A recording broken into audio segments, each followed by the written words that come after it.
Spécial premier anniversaire, entretien avec Alban de Maigret.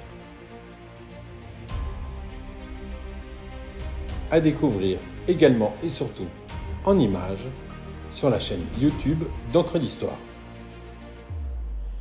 Philippe de Barmont, je suis là car un de vos plus fidèles auditeurs depuis 1 an.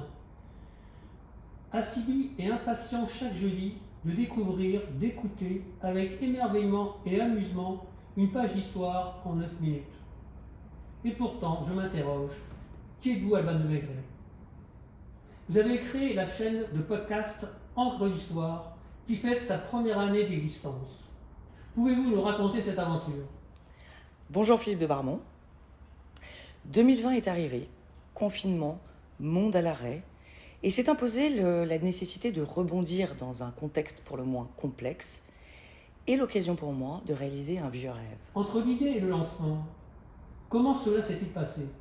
Alors, il a fallu commencer par une phase de recherche sur les modalités de la création d'un podcast, comment on enregistre, comment procède-t-on, comment on s'héberge, comment on diffuse, à travers, vous imaginez bien, des centaines de sites internet, de tutoriels, de vidéos, etc., dans lesquels il a fallu faire le tri, se familiariser avec le jargon du podcast, que j'ignorais totalement. Après cette étude, j'ai décidé de me faire héberger chez Ocha, premier hébergeur français, qui lui s'occupe de diffuser les podcasts sur toutes les plateformes d'écoute. Ensuite, il a fallu créer une identité visuelle. Et là, je reconnais d'avoir la chance d'un mari qui fait de l'illustration, donc ça a beaucoup aidé. Et il nous a créé une charte graphique avec une vraie identité. Enfin, trouver un générique qui est un peu la signature, c'est-à-dire que dès qu'on entend cette musique, on pense tout de suite à Encre d'Histoire. Et enfin, préparer le lancement, à savoir avoir un petit peu de contenu. Je voulais qu'il y ait de la matière pour lancer la chaîne. Donc 5 épisodes étaient disponibles au moment du lancement il y a exactement 1 an, avec l'objectif de diffuser chaque semaine un nouvel épisode, ce qui a été le cas. Comment est venu ce nom, Encre d'Histoire, qui sonne très bien d'ailleurs? Alors, il fallait impérativement le mot « histoire » dans le titre, et également une référence à l'écriture, puisque c'est vraiment l'ADN de ce podcast, avec pour signature Plume et Voix qui vient compléter et bien définir la finalité du podcast. Encre d'Histoire s'est imposé en remporté en tout cas l'unanimité au cours d'un brainstorming lors d'un dîner familial, et nous sommes partis là-dessus sans hésitation. Comment vous positionnez-vous dans l'univers du podcast?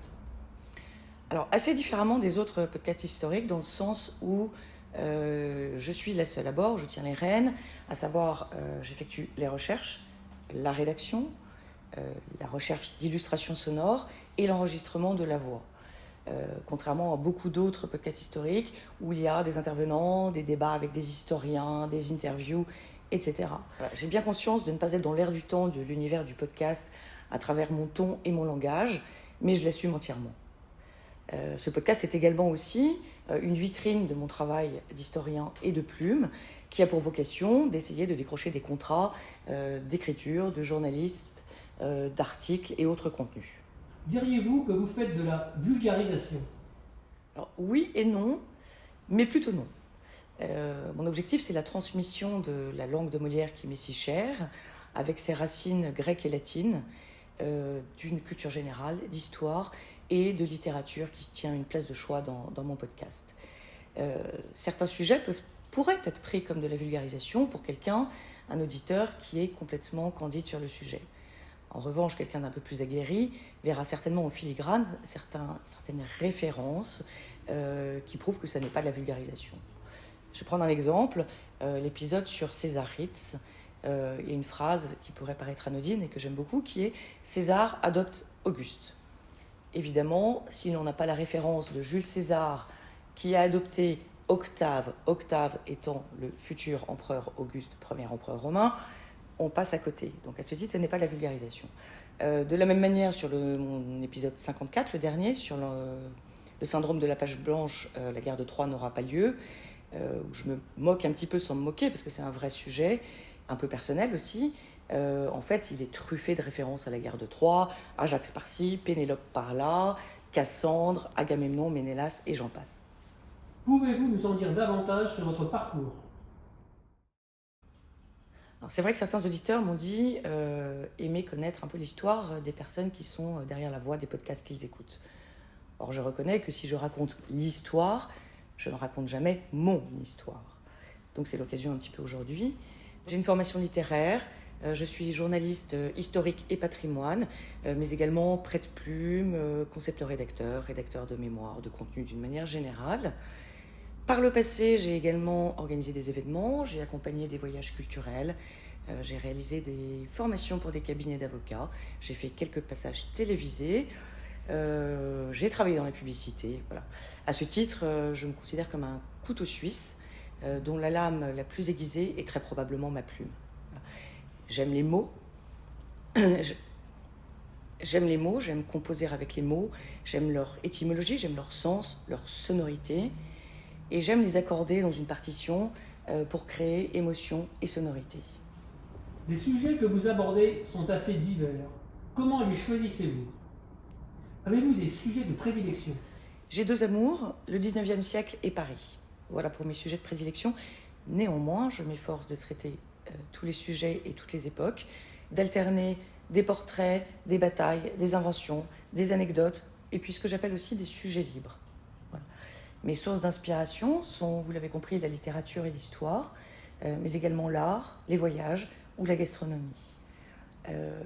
La curiosité est un moteur et un simple nom de rue récurrent dans différentes communes, une affiche dans le métro, sur une exposition ou une pièce de théâtre, une lecture, un voyage peuvent m'apporter cette curiosité qui va me pousser à développer et faire des recherches sur un sujet et de là en créer un podcast. Vous attachez-vous à l'actualité? Étant historique, ces podcasts sont pour moi intemporels, indépendants complètement d'une conjoncture sanitaire ou saisonnière. En revanche, oui, je m'attache un petit peu quand même à l'actualité historique. 2021 était l'année de Napoléon. On fêtait également l'anniversaire de la mort de Cadoudal. Donc ce sont des sujets qui ont été traités largement cette année. Et puis après, évidemment, j'essaie de créer une certaine cohérence.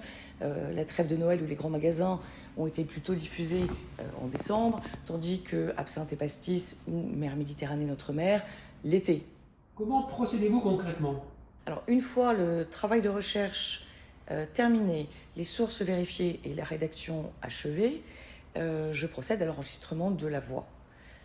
Ensuite, j'effectue une recherche d'illustration sonore de façon à ce qu'elle porte texte dans l'émotion, qu'elle soit dans l'univers de ce que je recherche, que ce soit léger ou grave ou épique ou dramatique. Et je vais donner toutes mes instructions au monteur. Mon monteur n'étant autre que mon mari, qui va lui, après cela, réaliser le montage son.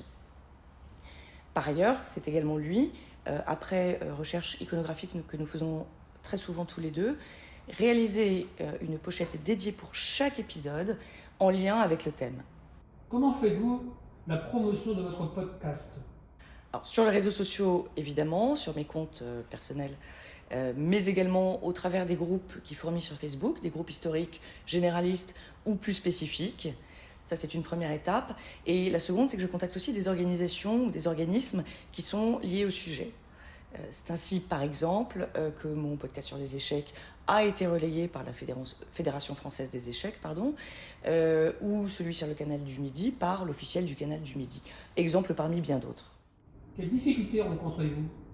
Il faut reconnaître que c'est une activité quand même assez solitaire, qu'on ne sait pas grand-chose, qu'il y a assez peu de retours. Le reflet d'audience, c'est effectivement un tableau de statistiques. Et le danger, c'est de se laisser prendre au piège par ce tableau qui est parfois assez déroutant d'ailleurs. Et puis voilà, aussi autre chose, c'est que cela ne génère absolument aucune ressource financière.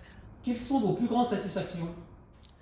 Alors, au-delà de la satisfaction intellectuelle que procure la production d'un podcast et puis la transmission d'un contenu historique dans lequel je me suis investie, la recommandation de certaines institutions comme Sciences Po, Culture Tops, la Lettre Pro, etc.